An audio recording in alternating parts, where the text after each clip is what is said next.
ওয়াজ মাহফিল যখন হয়, একজন বক্তা যখন আলোচনায় ওঠেন, ওইখানে শ্রোতা তার আলোচনা শুনতে বাধ্য না। যদি মন না চায় সে শুনবে না, উঠে চলে যাবে।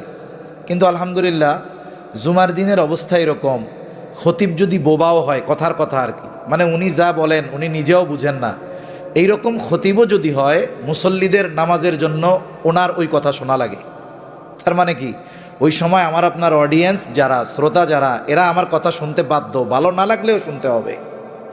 তা এই সময়টাতে রাখা যেতে পারে। আপনি একটা বিষয় নিতে পারেন রাসূল সাল্লাল্লাহু আলাইহি ওয়াসাল্লামের পারিবারিক জীবন। আর আমাদের মুসল্লি যারা, শ্রোতা যারা, এরা এখন স্বাভাবিক ঘটনা, গল্প এগুলো শুনতে মজা লাগে, কিন্তু স্বাভাবিক সচেতন শ্রোতা যারা, তারা আমাদের কাছ থেকে এখন জীবনমুখী কথা চায়। এখন এই ধরনের ওয়াজ খুব কম পছন্দ করে, যে কানে হাত দিয়ে চোখ বুজে ওয়াজ করবে, এগুলো এখন কেউ আর পছন্দ করে না, সময়ের পরিবর্তনের কারণে। ইসলামী দাওয়াহ পরিষদ বাংলাদেশের উদ্যোগে আয়োজিত আজকের এই সিরাত কনফারেন্সের সম্মানিত সভাপতি, আমন্ত্রিত ওলামা একরাম, সামনে উপস্থিত সম্মানিত শ্রোতাবৃন্দ, আসলে আজকে আমিও আপনাদের মতো কথা শোনার জন্যই আসছি। বলার মতো আগ্রহ, ইচ্ছা এরকম কোনো কিছুই আজকে আমার নাই। কারণ আজকের আয়োজনের যিনি মধ্যমণি, মাওলানা শরীফ মোহাম্মদ সাহেব হাফিজাহুল্লাহ, আসলে ওনার কথা শোনার জন্য আমি আসছি। অনেক আগ থেকেই ওনার কথা শুনি, ওনাকে আমার খুব পছন্দ হয়। এরপরেও যেহেতু কথা বলার জন্য বলা হয়েছে, একেবারে অল্প সময় অল্প কয়েকটা কথা। আরেকটা বিষয় হলো, হযরত যথাসময়ে আলোচনায় উঠবে ইনশাআল্লাহ। তা রাসূল সাল্লাল্লাহু আলাইহি ওয়াসাল্লামের সিরাত বিষয়ক কনফারেন্স। আসলে প্রথম বিষয় হলো, আমাদের মধ্যে গতানুগতিক একটা ভাব এমন সব ক্ষেত্রেই, যে আমরা রবিউল আউয়াল মাস আসলে সিরাত কেন্দ্রিক আলোচনা করা বা এই ধরনের আয়োজনের ব্যাপারে আমাদের মধ্যে যেই উৎসাহ দেখা যায়, অন্য সময় এই ধরনের আগ্রহ খুব কম দেখা যায়। কিন্তু রাসূল আকরাম সাল্লাল্লাহু আলাইহি ওয়াসাল্লামের সিরাত, এটা তো নির্দিষ্ট সময় বা মাসের সাথে সম্পৃক্ত নয়। একেবারে মানব জীবনের শুরু থেকে নিয়ে মৃত্যু পর্যন্ত পরলৌকিক, ইহলৌকিক, দুনিয়াবি, আখেরাতের যত বিষয় আছে, সব বিষয়গুলোই রাসূল আকরাম সাল্লাল্লাহু আলাইহি ওয়াসাল্লামের সিরাতের মধ্যে রয়েছে, এবং সব ধরনের সমস্যার সমাধান আমাদের জন্য রয়েছে। তা আমার কাছে মনে হয় রাসূলের জীবনীটা এরকম, যে কোনো কনফারেন্স বা কোনো আলোচনার মাধ্যমে রাসূল সাল্লাল্লাহু আলাইহি ওয়াসাল্লামের সিরাতের সৌন্দর্য আমাদের দ্বারা তুলে ধরা সম্ভব নয়। তার সুরাতের সৌন্দর্য আমাদের দ্বারা তুলে ধরা সম্ভব নয়, তার সিরাতের সৌন্দর্য এটাও তুলে ধরা সম্ভব নয়। যেমন আপনারা তো আলহামদুলিল্লাহ সবাই উলামা একরাম, যে যখন এই পৃথিবীতে কোনো মুফাসসির এই কথা আজ পর্যন্ত বলে নাই, অনেক মোটা ভলিউমে তাফসির আছে, নেওয়ার জন্য এমন হবে যে ছোটোখাটো গাড়ির প্রয়োজন হবে। ওই মুফাসসিরও কোনোদিন এই কথা বলে না যে আমি কোরআনুল কারীমের পরিপূর্ণ তাফসির, পরিপূর্ণ ব্যাখ্যা করেছি। উনি ওনার ভাষায় এটাকে সংক্ষেপ বলে। তার মানে কোরআনুল কারীমের এই তাফসির বা ব্যাখ্যা, এটা কোনো মানুষের দ্বারা পরিপূর্ণভাবে করা সম্ভব নয়। অনুরূপভাবে রাসূল আকরাম সাল্লাল্লাহু আলাইহি ওয়াসাল্লামের সৌন্দর্য, সিরাত সুরাত দুইটা বিষয়ের সৌন্দর্য কোনো কনফারেন্স, কোনো সিরাতবিদ পরিপূর্ণভাবে বলনেওয়ালা তার জবানে, লিখনেওয়ালা তার কলমে রাসূল সাল্লাল্লাহু আলাইহি ওয়াসাল্লামের সিরাতের প্রকৃত সৌন্দর্য তুলে ধরবে, এটা সম্ভব নয়। কেন সম্ভব নয়? আমরা রাসূল সাল্লাল্লাহু আলাইহি ওয়াসাল্লামের আখলাক নিয়ে আলোচনা করব। প্রথমত আমাদের এই বিষয়টা সামনে রাখতে হবে যে এই আখলাক বা এই উত্তম চরিত্রের সৌন্দর্যের সত্যায়ন কে করেছে?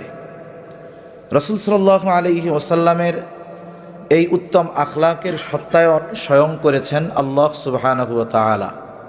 তার মানে রাসূলের সৌন্দর্যের, সিরাতের, সুরাতের সব কিছুর সৌন্দর্যের ঘোষণা দিয়েছেন আল্লাহ। তাহলে আমাদের মতো মানুষের দ্বারা প্রকৃতপক্ষে রাসূল সাল্লাল্লাহু আলাইহি ওয়াসাল্লামের ওই আখলাকের সৌন্দর্য তুলে ধরা, উপস্থাপন করা, এটা আমাদের দ্বারা কশ্চিনকালেও সম্ভব নয়। তা আজকে রাসূল সাল্লাল্লাহু আলাইহি ওয়াসাল্লামের সিরাত ভিত্তিক আজকের এই কনফারেন্স। আসলে রাসূল সাল্লাল্লাহু আলাইহি ওয়াসাল্লামের এই সিরাতের অনুসরণ আমাদের গোটা হায়াতের সর্বক্ষেত্রেই করা দরকার। আলোচনার মধ্যে সীমাবদ্ধ না রাখা, এটাকে প্র্যাকটিক্যালভাবে আমাদের মধ্যে ছড়িয়ে দেওয়া।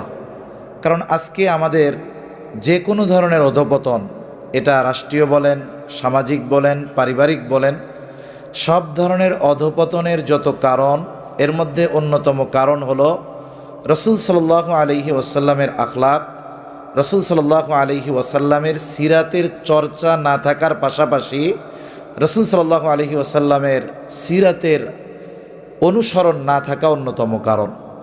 রাসূল সাল্লাল্লাহু আলাইহি ওয়াসাল্লামের আখলাকের অনুসরণ না করার কারণ। আল্লাহ তাআলা আমার আপনার নবীজিকে, রাসূল সাল্লাল্লাহু আলাইহি ওয়াসাল্লামকে যেই নবুয়াতি মিশন দিয়ে দুনিয়াতে পাঠিয়েছেন, নবুয়াতি মিশনের মূল বিষয়গুলোর মধ্যে অন্যতম একটি বিষয় হলো আখলাক সম্পৃক্ত বিষয়। এই কথাটা নবীজি সাল্লাল্লাহু আলাইহি ওয়াসাল্লাম নিজেই বলেছেন। আল্লাহ রাসূল সাল্লাল্লাহু আলাইহি ওয়াসাল্লাম নিজেই বলেছেন, ইন্নামা বুইসতু লিউতাম্মিমা মাকারিমাল আখলাক। নবীজি বলেন যে আমাকে উত্তম চরিত্রে পরিপূর্ণতা প্রদানার্থে প্রেরণ করা হয়েছে। নবীজি সাল্লাল্লাহু আলাইহি ওয়াসাল্লাম শুধুমাত্র একজন উত্তম চরিত্রের অধিকারী এমন নয়, বরং এই উত্তম চরিত্রের সর্বোচ্চ লেভেলের পূর্ণতা আল্লাহ তাআলা রাসূল আকরাম সাল্লাল্লাহু আলাইহি ওয়াসাল্লামের মাধ্যমে দিয়েছেন। তাহলে আমরা যদি রাসূল সাল্লাল্লাহু আলাইহি ওয়াসাল্লামের এই আখলাকের অনুসরণ করতে পারি, রাসূল সাল্লাল্লাহু আলাইহি ওয়াসাল্লামের সিরাতের অনুসরণ করতে পারি, তাহলে আশা করা যায় এই দুনিয়াব্যাপী যেই সামগ্রিক অবস্থা, নীতি নৈতিকতার অবক্ষয়, পারিবারিক জীবনে অশান্তি, রাষ্ট্রীয় জীবনে অশান্তি, আশা করা যায় সব ধরনের সমস্যাগুলো দূর হয়ে যাবে ইনশাআল্লাহ। এর জন্য আমরা কি করতে পারি? এই দুই একটা কথা, আমার কথা শেষ। এর জন্য প্রথমত করা যায়, প্রত্যেকটা মসজিদে, যেহেতু এখানে যারা আছেন ওলামা একরাম, অনেকে মসজিদের ইমাম আছেন, প্রত্যেকটা মসজিদে, আমাদের মসজিদগুলোতে আলহামদুলিল্লাহ যেই জায়গায় দাওয়াত ও তাবলীগের কাজ হয়, প্রতিদিন তালিম হয়। তালিম হয় না? তালিম হয়, এশার পরে তালিম হয়। তা আমরা এই কাজটা করতে পারি যে প্রত্যেক জুমায় 5টা মিনিট আমরা সিরাত পাঠের জন্য রাখতে পারি। কোন সময়টাতে রাখা যেতে পারে? রাখা যেতে পারে একেবারে আমরা যখন বয়ান শেষ করি, শেষ 5টা মিনিট, শেষ 7টা মিনিট। কেন? কারণ গতানুগতিক ওয়াজ মাহফিল যখন হয়, একজন বক্তা যখন আলোচনায় ওঠেন, ওইখানে শ্রোতা তার আলোচনা শুনতে বাধ্য না। যদি মন না চায় সে শুনবে না, উঠে চলে যাবে। কিন্তু আলহামদুলিল্লাহ জুমার দিনের অবস্থা এরকম, খতিব যদি বোবাও হয়, কথার কথা আর কি, মানে উনি যা বলেন উনি নিজেও বুঝেন না, এইরকম খতিবও যদি হয়, মুসল্লিদের নামাজের জন্য ওনার ওই কথা শোনা লাগে। তার মানে কি, ওই সময় আমার আপনার অডিয়েন্স যারা, শ্রোতা যারা, এরা আমার কথা শুনতে বাধ্য, ভালো না লাগলেও শুনতে হবে। তা এই সময়টাতে রাখা যেতে পারে। আপনি একটা বিষয় নিতে পারেন, রাসূল সাল্লাল্লাহু আলাইহি ওয়াসাল্লামের পারিবারিক জীবন।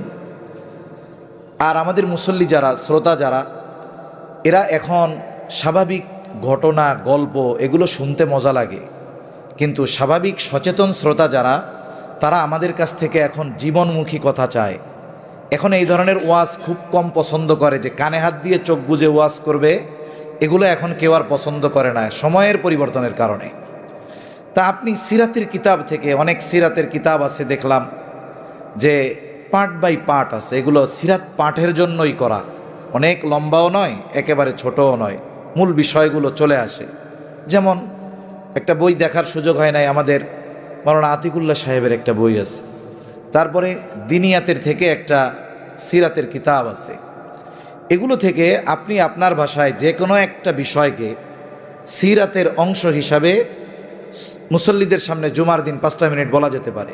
সাথে সাথে এই সিরাতের এই 5টা মিনিট যে আপনি কথা বললেন, শ্রোতাদেরকে এটাও বলে দেওয়া যে আগামী জুমা পর্যন্ত এই বিষয়টা কারা নিজেদের জীবনের সাথে বাস্তবে পরিণত করেছেন, এটা জিজ্ঞাসা করা হবে। তাহলে কি হলো, গোটা বছর আমরা মুসল্লিদেরকে সিরাত পাঠের মধ্যে রাখতে পারলাম।